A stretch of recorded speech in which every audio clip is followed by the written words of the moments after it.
قال ألم أقل لك إنك لن تستطيع معي صبرا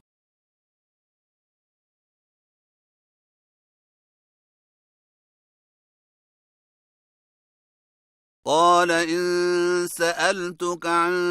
شيء بعدها فلا تصاحبني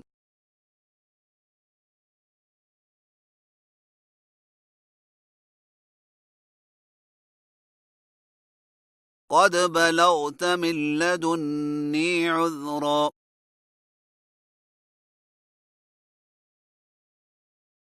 فانطلقا حتى إذا أتيا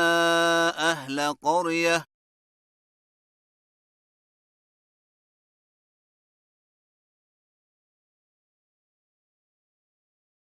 استطعما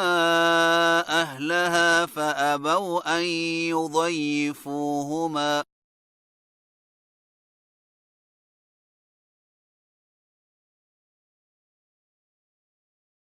فوجدا فيها جدارا يريد أن ينقض فأقامه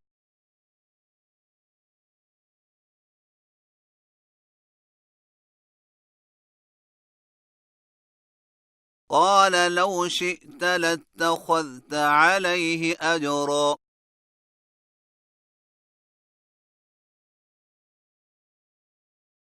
قال هذا فراق بيني وبينك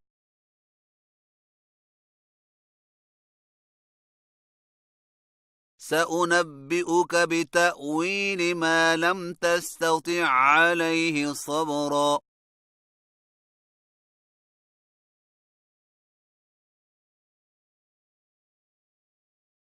أما السفينة فكانت لمساكين يعملون في البحر فأردت أن أعيبها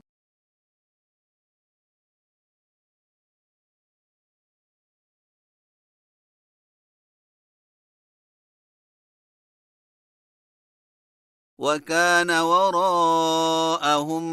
ملك يأخذ كل سفينة غصبا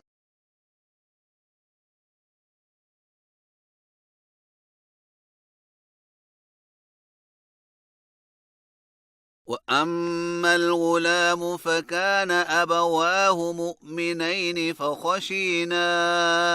أن يرهقهما طغيانا وكفرا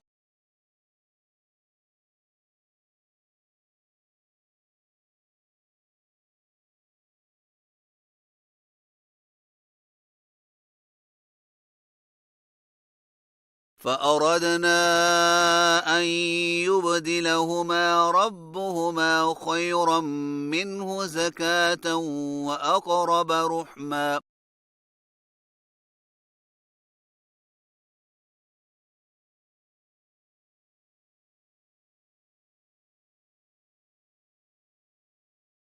وأما الجدار فكان لغلامين يتيمين في المدينة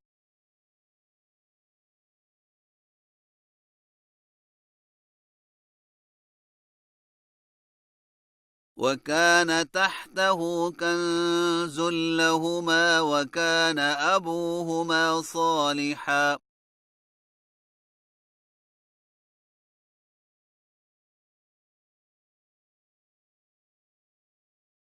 فأراد ربك أن يبلغا أشدهما ويستخرجا كنزهما رحمة من ربك